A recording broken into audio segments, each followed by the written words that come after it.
umusaraba ni intsinzi y'icyaha. Twebwe abakristo ibi bintu turabyumva, ariko munyemerere tuzongere tujandure mu byanditswe tumenye isano yacu n'umusaraba. Ibindi bimenyetso by'icyaha byose bizakurwaho mu isi nshya, ariko ibimenyetso n'inkovu z'umusaraba bizasigara mu kiganza cy'Umukiza. Murabizi ibyo? Kwangirika ku isi n'ibimenyetso by'isi byose bitumara kurya ku giti cy'ubugingo, tukanywa ku mazi y'ubugingo, tukarya ku bibabi abantu bize dufite twakuye mu isi bizadushiramo, twongere dusubirane ubuzima Adamu yari afite. Isi yacu ntabwo izongera kuranganwa n'ibihanamanga n'ibibuye bishimitse. Mbese abantu bazaba bibaza nk'uko abantu bo muri iyi minsi bavuga bakatubaza batari ko iyo ntambara twumviye jenoside yari iteye ite? Ntabwo babyumva. Iyo barebye igihugu ukuntu kimeze bakareba ukuntu cyubatse, ntabwo ibyo bintu babyumva. Ariko iyo bageze ku rwibutso bakareba ibintu byabaye bakabyumva, abana bumva impamvu z'icyaha, nibyo bumva impamvu za jenoside. Ariko barebye amataje bakabona amakaburimbo bakabona ibiki, nta kintu cyababwira ko 1994 habaye amarorerwa. Nibyo uko niko bimeze. Nitugera mu ijuru mu isi nshya, ukuri nta kimenyetso na kimwe kizaba kigaragara ko iyi si yacu yaciye mu cyaha, ariko inkovu zo mu biganza no mu birenge zidasibangana z'Umukiza zizahora zitwibutsa ko iyi si yacunguwe n'amaraso y'Umwana w'Imana. Reke dusenge twinjire mu cyigisho. Uhoraho Mana yacu, twongeye gushima izina ryawe rihimbazwe. Ushimiye uburyo udutarukanije utuvanye hirya no hino. Ushimiye ukuntu wongeye kutugeza hano haba icyubahiro.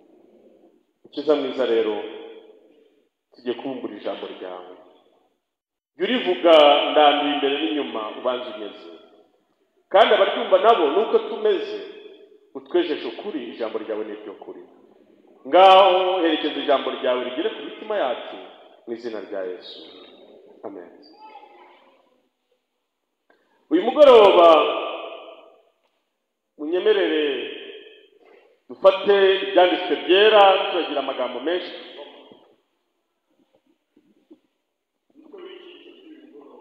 avuga ngo umusaraba igitekerezo cy'ubushake. Iki umusaraba igitekerezo cy'ubushake, igitekerezo kitahubukiweho, igitekerezo cyashyizwe mu bikorwa, igitekerezo kitagize ikigikoma mu nkokora. Byanditswe byera nk'uko mu nsanganyamatsiko igitekerezo cy'inama y'agakiza, mbere y'uko Imana irema umuntu ngo imushyire hariya ahumeka, mu bumana bwayo yarabiye gusanga umuntu abasha gucumura. Nibyo reka mbabaze, hari abantu benshi bajya bibaza bati no, buriya Imana yabikoreye iki? Yabikoreye ubushake. Gutinyuka ikarema umuntu uzi ko azacumura, buriya yabikoreye ubushake. Mbabaze, Yosefu uko ufite imodoka, kagahungu kawe gatoya kakwatse kontake kati mpereza ngere ku rusengero, imodoka wayigaha kubera iki? Ntabwo aramenya iki? Ariko si ubwo arize na nyina hari n'abashyitsi bahari bati umwana uramuririza iki? Wowe waba uzi ingaruka z'imodoka n'ikiri bumutware. Nibyo uyimwimye mu buryo ufite ubunararibonye, uburyo uri mukuru ukavuga uti imodoka ntiva, ntabwo nayiguha. Umwana ati mbabarira yime. Yosefu yatinyuka akayimuha? Buriya amuhaye imodoka, ibyakurikiraho niwe wabyirengera, yamwica kandi ntiyarokoka. Siko bimeze? Rero mu bumana bw'Imana, mu bunararibonye yari ifite, yarebye umuntu isanga umuntu abasha gucumura. Nibyo ariko kubera urukundo imufitiye, Imana yavuga iti reka tumureme, nacumura tuzamucungura. Amena. reka mbabwire, agakiza k'umuntu, wokovu wa binadamu, agakiza k'umuntu ni ikintu kizahora gihereza. Ubu turi ikiremwa gisuzuguritse mu biremwa byose Imana yaremye, kuko yari yaraduhaye gutwara ibiba mu isi byose. Ariko ubu imbeba itakurya ngo ikumare, ivumbutsa. Abagabo basimbuka bacaha, abagore bakwirukanka basohoka hariya, ari imbeba bube. Umuntu yahawe gutwara ibyo bintu byose, ariko ivumbutsa. Tambwira ngo turi mu rusengero twasenga, ikinyenzi kiguye aho mwakwirukanka. Rero twatakaje ubushobozi bwacu bwose, turi banyakwigendera, turababaje bya bindi bitangaje. Ariko nitumara gucungurwa, Bibiliya tubwira ngo Imana izabana n'ubwoko bwayo, kandi amahema Imana izamanuka ibane natwe. Ihema ry'Imana rizabana natwe, aho igiye niho tuzaba turi. Izina ry'Imana rihabwa icyubahiro. Rero agakiza kazatuma tugira isumbwe rinini riruta n'iby'ibindi biremwa byose Imana yaremye. Mwabyumvise ibyo? Mwabyumvise? Reka mbasabe mutwarane, uzagira umugisha kuboneka mu bwami bw'Imana. Tuzaba mu ihema ry'Imana, aho izabana natwe, aho zibyifuza ngo ndashaka kuba hagati muri mwe. Abisiraheli barayinanira, igira insengero nk'izi turayinanira, ariko icyo gihe Imana izabana natwe ibihe bidashira. Izina ryayo rihabwa icyubahiro. Rero mu buhanga bwayo yararebye isanga nubwo tuzacumura bizayikoraho, ariko ireba hirya cyane, iremera irema umuntu uko yamuremye, anacumira amucungura. Izina ryayo rihabwa icyubahiro. Rero umusaraba cyangwa se agakiza, inama y'agakiza ntabwo ari ikintu cyatunguranye,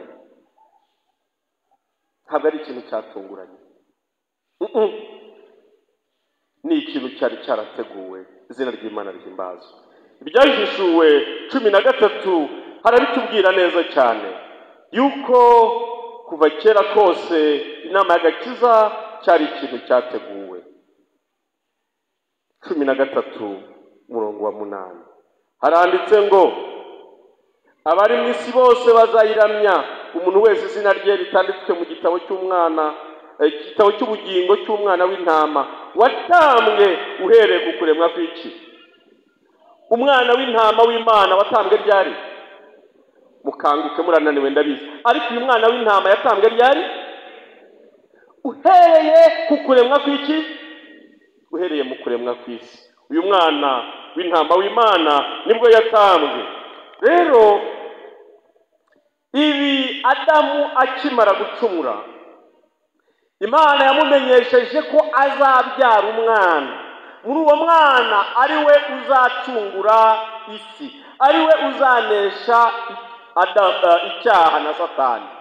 Abyaye Kayini abona sibyo, abyaye Abeli abona sibyo, abyaye Seti abona siwe. Ahora ategereje ibihe bihibindi bigera ku mwuzure uwo mucunguzi ataraza.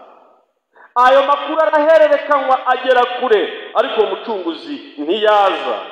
Kandi Byahishuwe 5 hari amagambo ahari inkunda.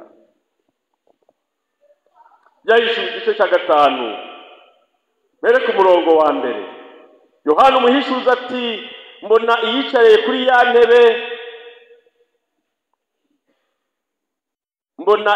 kuri ya ntebe, igitabo mu kuboko kw'iburyo cyanditswe imbere n'inyuma, kandi gifatanyishijwe ibimenyetso 7 by'ubushishi.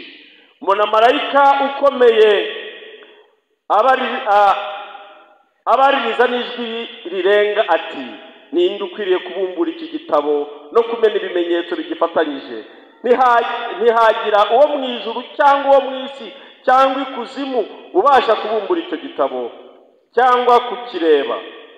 Nuko ndizwa cyane nuko hatabonetse ukwiriye kubumbura icyo gitabo habe no kukireba. Umurongo wa 5, umwe muri babakuru arambwira ati, wirira, dore intare yo mu muryango wa Yuda n'igitsitsi cya Dawidi aranejeje ngo abumbure igitabo abe n'ibimenyetso 7 bigifatanyije. Haleluya.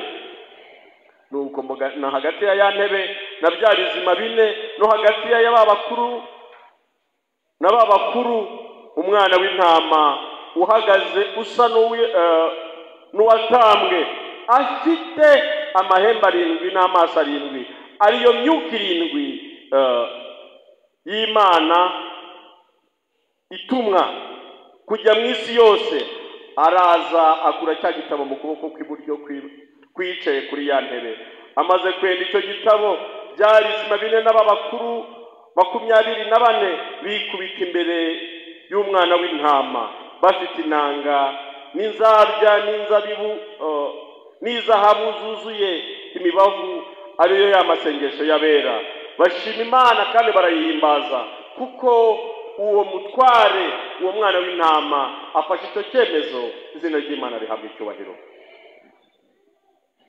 Igihe inama y'agakiza mwarabibonye muri aka gatabo dufite ku cyigisho cya 7 ahari mbaritari cya 8 n'icya 7, mwarabibonye ko aba bakuru 24 n'ibi bizima begereye Imana cyane kurenza uko abamarayika bayegereye. Nibyo mwarabibonye? Mwarabibonye? Niko twabisomye. Aba bakuru n'ibi bizima begereye intebe y'Imana, barayegereye, kandi ubwiza bwayo hari ukuntu n'abamarayika basanzwe batabwihanganira. Rero ubwo bwiza guca muri abo bamarayika bugaca muri ibyo bizima n'abo bakerubi, kandi twabonye ko ijambo abakerubi bizima ari ijambo rimwe. Siko mwabibonye namwe? Ubwo rero ubwo inama yicaraga barimo bajya inama, bavuze bati ubu biragenda bite ku muntu acumuye, harakorwa iki? Barebye basanga ikiguzi bisaba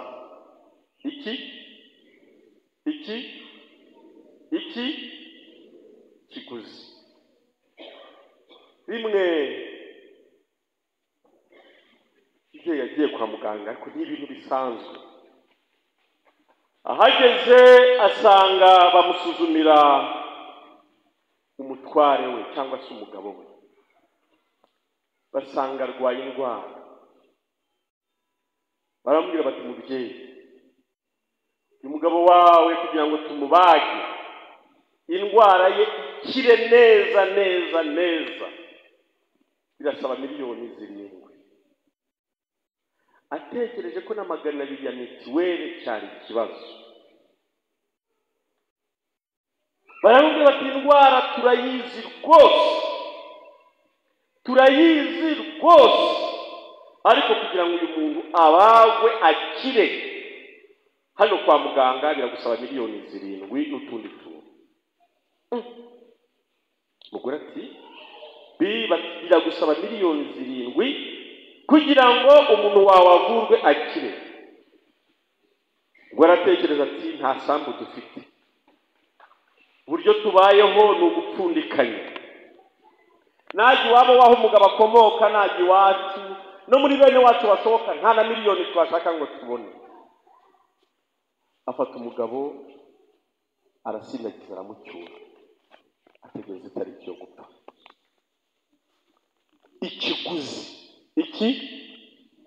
Ikiguzi cy'iyo ndwara kwari ugutanga miliyoni 7 bakamushyira ku iseta, kandi yarangiza akazahabwa imiti n'uwo mubyeyi adafite.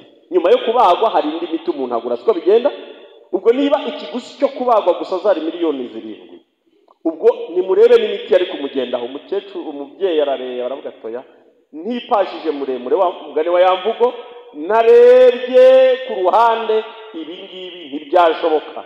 Atwara umuntu warategereza ngo apfe. Yohana arira, yabonaga ayarabaye nk'uyu mubyeyi uvuga tumba mbonye umunyabyaha abuze umuntu wamurengera. Iki gice muracyumvise? Yohana agiye kubona umunyabyaha ari mu kibazo. Yo musomye iki gice, iki gitabo yari isi yacu, yari ifite ibyago imbere n'inyuma. Si yacu yari ifite ikibazo. Nuko Yohana yitegereje abura umuntu waza ngo ayicungure. abura umuntu waza ngo ayivane mu maboko ya Satani. Ninde wabumbura iki gitabo? Ninde wazana ibyiringiro mu isi? Aramureba aramubura. Nka wa mubyeyi wari ufashe umurwayi wamusubije muhira, araturika ararira ati koko pe, habuze umuntu wacungura isi, habuze uwo mu ijuru, habuze uwo mu isi, habuze uri kuzimu wacungura ikiremwa muntu. Yohana atangiye kurira, agiye kubona umukuru umwe aravuga ati mba turi mu nama, ntama w'Imana ukuraho ibyaha bya buri mu isi yemeye kukibumbura. Nuko aragenda gikura mu maboko ya databuja, gikura mu maboko y'Imana ishobora byose. Aravuga ati nditanze ngiye gucungura umuntu. Amena. Maze amaze kwitanga, Yohana aranezerwa. Niyo mpamvu ku murongo wa 8 amaze kwenda icyo gitabo, byarizima bine n'abakuru 24 bikubita imbere y'umwana w'intama, bafite inanga n'izarya n'izahabu zuzuye imibavu, ariyo masengesho yabera. Nuko baririmba indirimbo nshya bati ni wowe ukwiriye kwenda iki gitabo no kumena ibimenyetso bigifatanyije, kuko watambwe ugacungurira Imana bo mu miryango yose no mu ndimi zose no mu moko yose no mu mahanga yose, ubacunguza amaraso yawe. Izina ry'Imana rihimbazwe. Maze ibizima nabo bari kumwe mu ijuru bikubita hasi baravuga batumva ukwiriye gushimwa.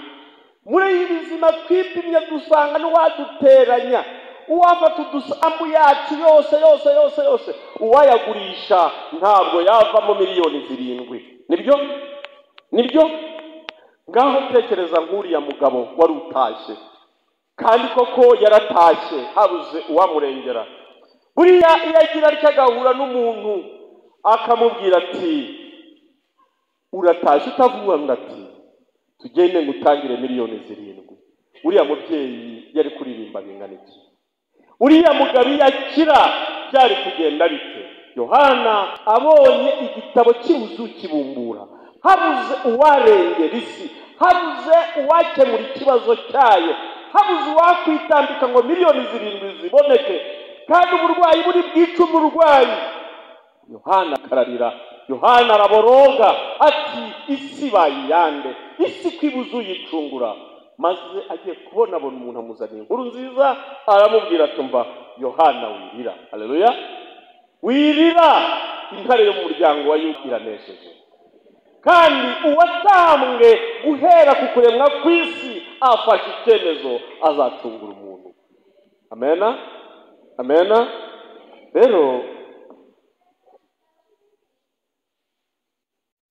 Bibiliya nibuka kwisanganyamatsiko yacu y'umugoroba ivuga ngo umusaraba ni igitekerezo cy'ubushake. Ni igitekerezo cy'iki? Mbese uko dusomye iki gice cya 5, nubwo tusobanuye byinshi kuri cyo, mubona hari umuntu wamuhase, ariko agiriye imbabazi iyi si kugira ngo nakire. Agiriye imbabazi akabona koko ntawe uzacungura umuntu, afata icyemezo ati izi miliyoni 7 ndazitanga. Umurwayi akire, umurwayi abeho, umurwayi yongera asubire mu rugo rwe. Maze afata icyo cyemezo, umuntu aracungurwa. Izina ry'Imana rihimbazwe. Kandi buriya iyo dusomye mu migani, igitabo cy'imigani, somye mu migani igice cya 8, haranditse ngo, kaduhere ku murongo 22.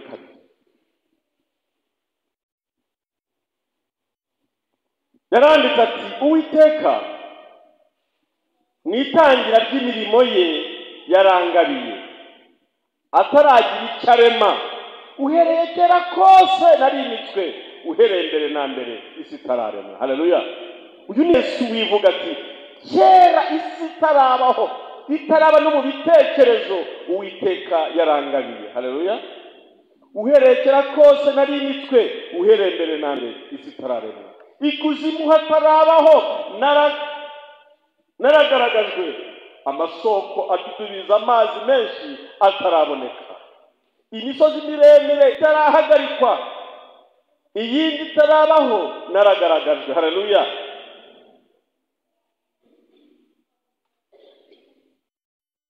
kandi yari itararema isi no mu bweru n'umukungugu w'isi utaratumuka, igihe yaringanije amajuru nari mpari, igihe yashingaga urugabano rw'ikuzimu, mu gihe yakomereje ijuru hejuru, no mu gihe amasoko y'ikuzimu yahawe imbaraga, igihe yahaye inyanja urubibi rwayo kugira ngo amazi atarenga itegeko ryayo, kandi no mu gihe yagaragaje imfatiro z'isi, icyo gihe nari kumwe nayo, ndi umukozi w'umuhanga, kandi nari umunezero wayo iminsi yose. Haleluya! Uyu ni Yesu ati, isi itarakirwaho imfatizo, ibi bintu bitaraza, nari kumwe nayo. Amena. Kandi nari umukozi w'umuhanga. Nari umukozi w'iki? Nari umukozi w'iki? Rero kuba yaraje akajya mu isi, ab'isi ntibamumenye, bakamugira impaka, ariko ibigirye ni ibingibi, ibi nibyo bibye. Munteze amatwi. Ati sitararemwa nari umukozi w'umuhanga.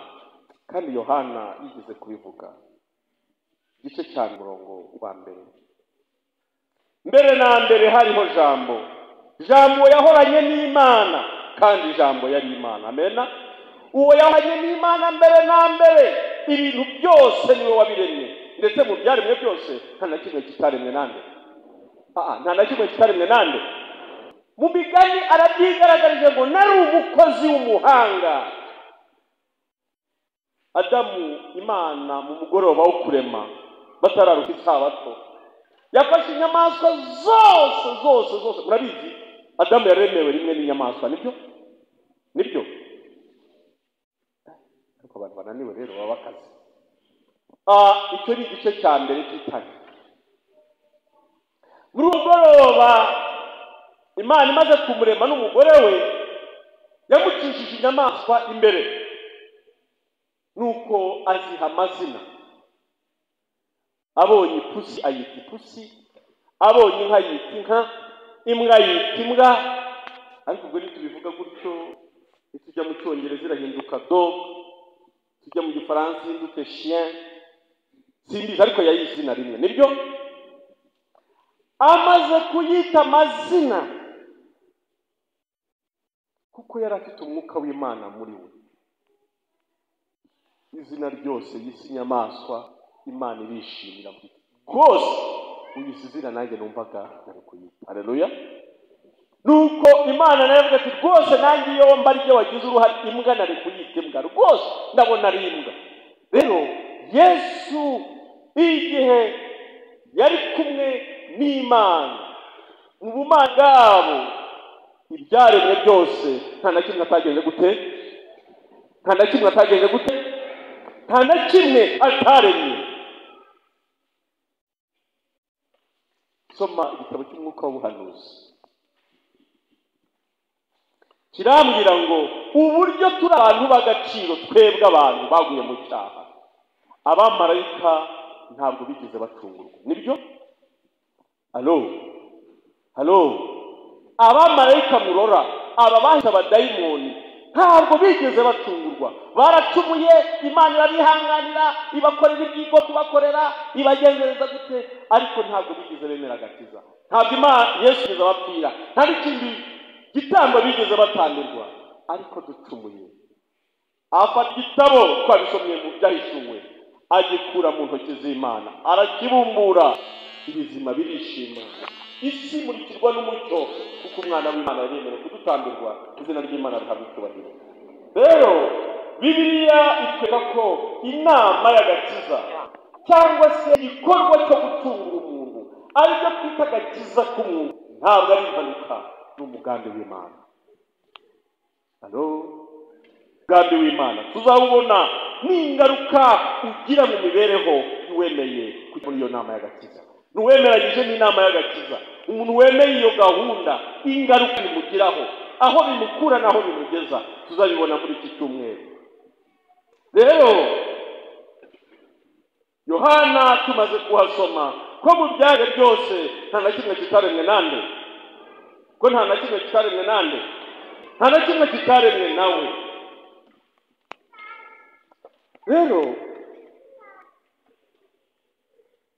nahoze mbabwira nti agakiza kacu,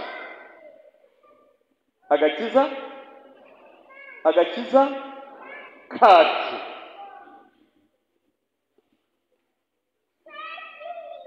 ni umunezero w'Imana, ni ibintu biyishimisha. Ibi bintu byakumvwa n'ababyeyi gusa, undi muntu hano ntabwo yabyumva.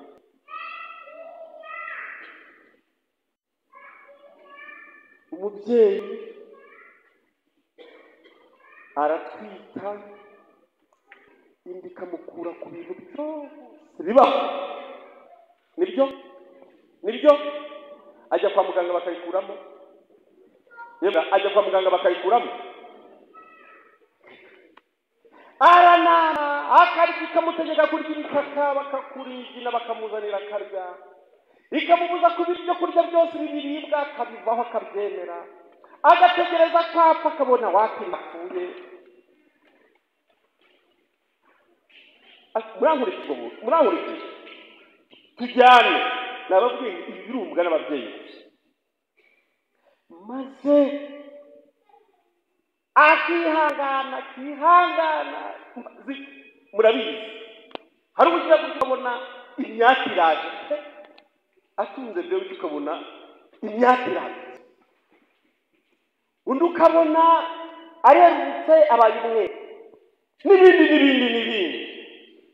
Ariko reka mbabwire, iyo agize gutya kumva akana kararize, hehe n'umubabaro yigeze. Rero Bibiliya tugiye gusoma isomo rivuga ngo Yesu ibibazo yahuye nabyo mu isi, ingorane yahuye nazo mu isi, umunezero we wari uwo kubona aturana natwe. Amena. Umunezero we nk'uko umubyeyi avuga ati mbonye akana kanjye, umwana aravutse, umwana yararwaye, umwana wanjye arakize. Uwo munezero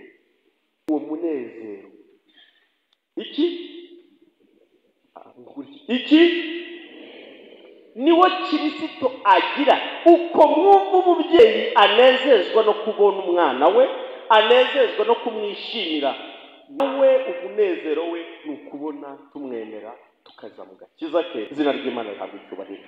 Reka dusome umurongo nkunda uboneka mu Befeso igice cya mbere. Umurongo tuwusome mu wumve. Abefeso igice cya mbere, untanga some umurongo wa 3 kugeza kwa 4. Abefeso igice cya mbere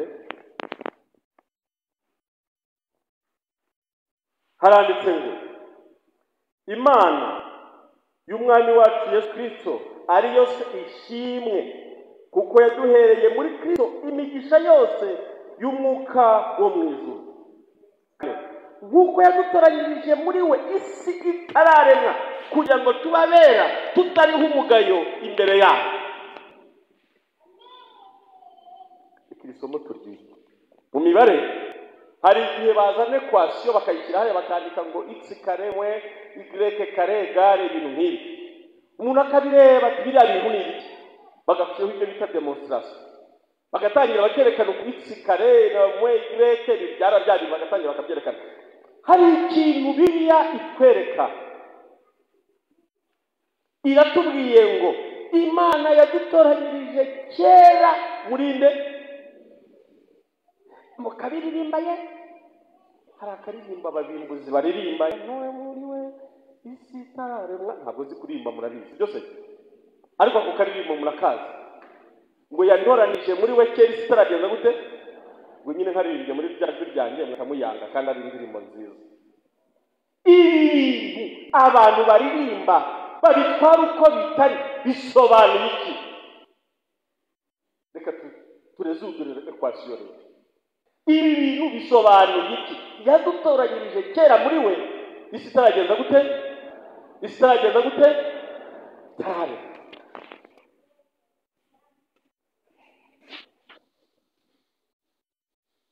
zestashe ihangaro zihati cyo wanyazanye nazi mama ndahari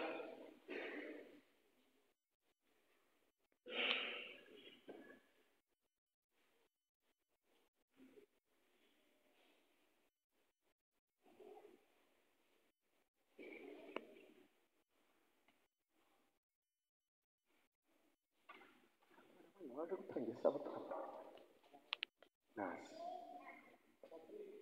Patrick nazi hano wow uyu arabaye reka mbabazi ntabwo nshanitse ariko reka mbabazi ikintu kimwe uyu ni mama Patrick n'uyu ni papa Patrick nibyo nzi wigeze ubaho umusore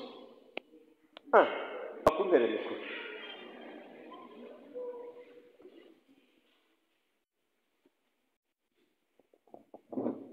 nigeze mbaho wigeze ubaho yego mama nawe uri wibera iwanyu rwose uri mutabareba gutya baje nyine bafite Patrick n'abandi bakuru kuri we ariko aba bantu nabo babaye iki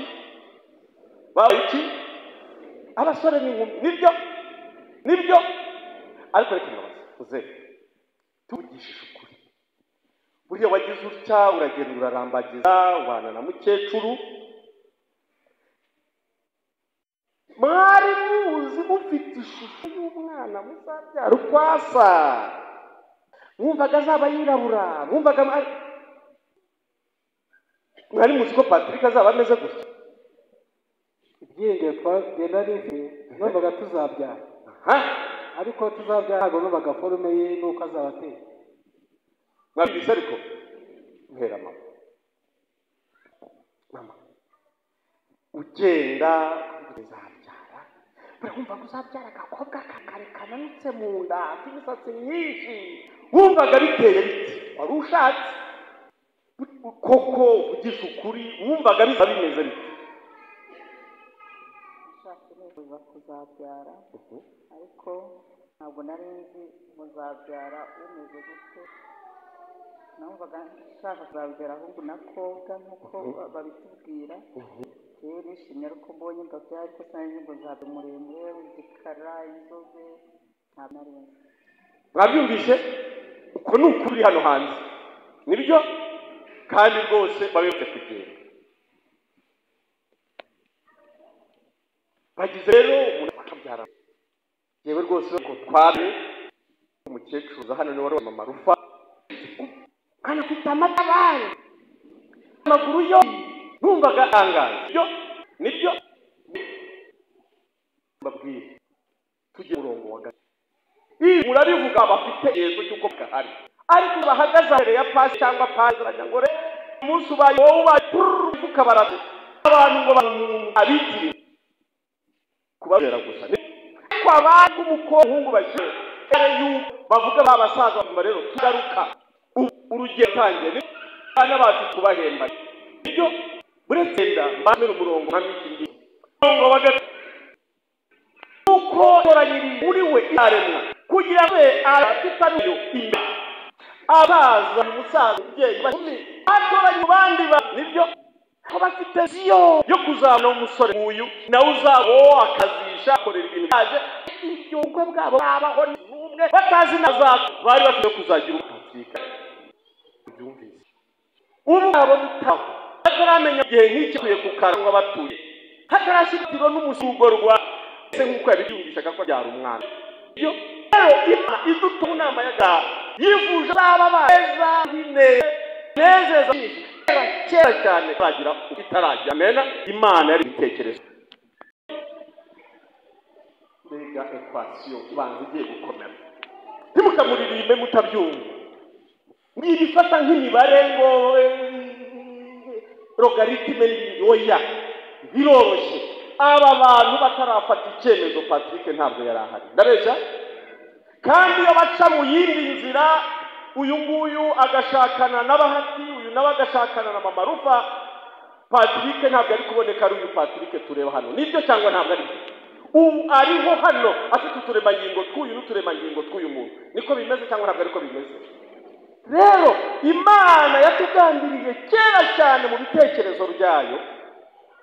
Uyu musaza arahaguruka atoya, reka njye kurambagiza. Amen. Afata intambwe aragenda, ariko agiye asanga undi muntu nawe ufite icyifuzo cy'ababa we, yewe mbonye umugabo nanjye ndashaka abana, nibyo?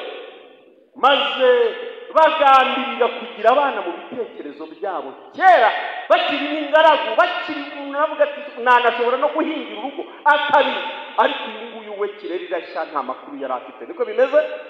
Niko bimeze? Uko tuzasa ntabwo birerekanwa. Icyo kintu muracyumva? Pawulo aratwandikira ngo uko tuzamera ntabwo birerekanwa.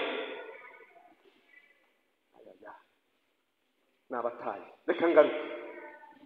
Patrick ntabwo warabaho, yenda aba basaza bafashe icyemezo cyo kujya ku bana, ariko umwana bazabyara uko azaba ameze ntabwo birerekanwa, nibyo? None dore n'umugabo ufite ubwanwa, n'umugabo uzi gutereza, n'umugabo wamara neza. Uko tuzasa ntabwo birerekanwa, ariko igihe kimwe bizerekanwa, izina ry'Imana rihabwa icyubahiro. Haleluya. Tujyane mu Befeso umurongo wa 5. Kuko yagambiriye kera kubw'urukundo rwayo, Estache yagambiriye kera gushaka umwana, kugira umwana agira ku isi, abigambirira kera, ariko akomeza gushakashaka ndabigeraho ne. Murongo wa 5.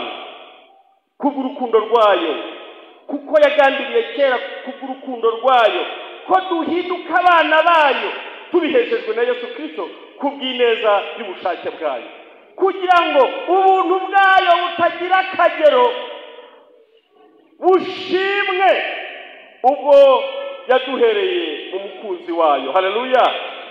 Niwe waduhesheje gucungurwa kubw'amaraso ye, ariko kubabarirwa ibicumuro byacu kubw'ubutunzi bw'ubuntu bwayo. Uko ubutunzi bw'ubuntu bwayo buri, izina ry'Imana rihimbazwe.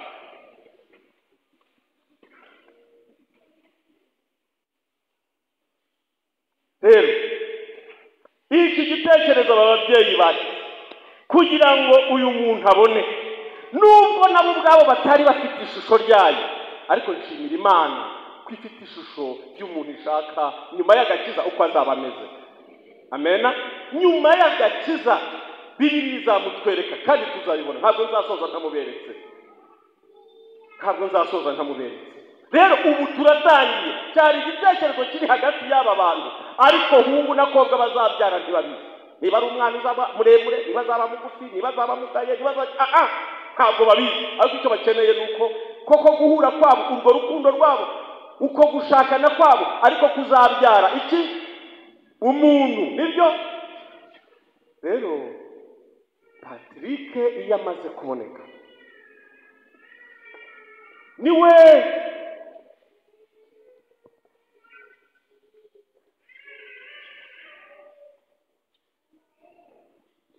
utangira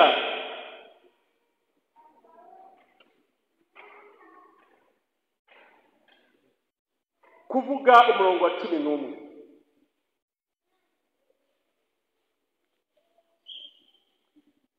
Patiri uzi gusoma, wisomerera ikivugo cyawe uye mikoro. Umurongo wa 11 aravuga ngo kubw'uwo natwe twarazwe umurage tubitoranijwe kera nk'uko Imana yabigambiriye. Haleluya.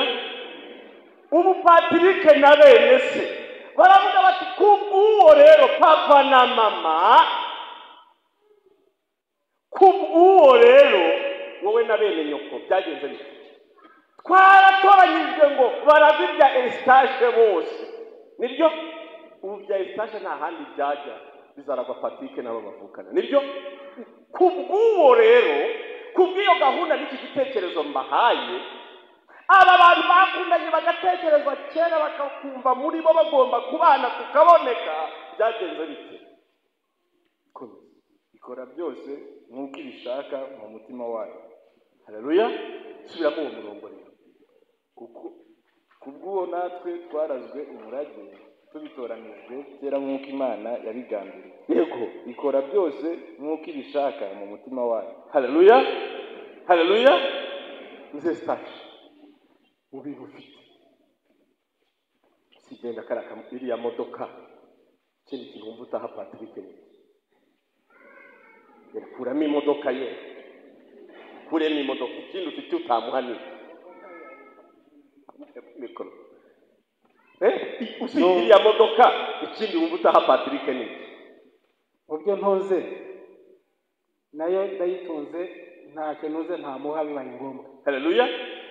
Patrick na bene se barivuga ikivugo kivuga ngo kuko se na nyina bagiranye nabo bakabona n'abana b'imbuto zabo, aba nabo babaye abaragwa b'ibintu byo mu rugo rwabo. Amena. Kubera ubushake bwaturutse kera, muzehe hajya gusengera ku karamba kabura umuntu, akajya mu biryogo kabura umuntu, akajya ibyo siragira tugira ikivugo kivuga ngo kubera uwo twabonye umurage mu nzu y'Imana. Nzabibabwira muri iki cyumweru. Twabonye umurage mu nzu y'Imana. Harya Patrick hari uruhare wabigizemo? Yaravutse arira ari marira, nawe arabizi, ntabwo azi barabimubwira. Ari marira. Uyu mubyeyi arihangana. Nzabibabwira. Abantu birirwa bazucyurira ngo kuki ibyaha biri mu isi. Ntabwo uyu mwana yarira ngo nyina mujugunye. Sorry, ngegera. Harya yararize urakajugunya karara hanze, ariko Patrick we ntiyarize. Nyina namujugunya hanze, yarakajugunya imbwa ziragatwara, yaramwihanganiye kugeza abaye umugabo. Uyu munsi barajya inama, izina ry'Imana ntabwo icyubahiro. Turabaragwa mu bwami bw'Imana kubera ubushake bw'Imana yagize. Patrick avutse baramwigisha, baramurera arakura, babiha amashuri, kwiga birarangira, bamushakira igishoro. Nta na kimwe yirata usibye umurage yarazokwa Estashi.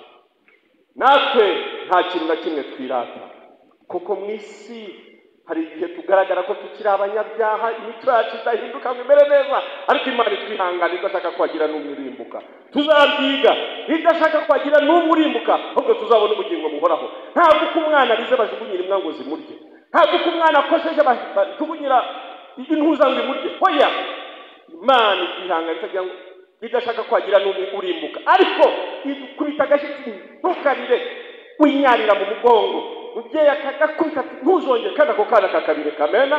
Uko niko abo nkunda ndabacyaha. Muranyumvise se buri abo nkunda ndabacyaha nkabahana ibihano, ariko simbajugunya. Bigiyemo dutangiye icyumweru, mbahaye ikaze nk'umusanzige. Patrick na bene nyoko mujye mwivuga ngo kubw'ubuntu n'urukundo rw'aba babyeyi twabaye abaragwa b'ibintu byo kwa Estashi. Nibyo cyangwa ntabwo ari byo? Murongo wa 12.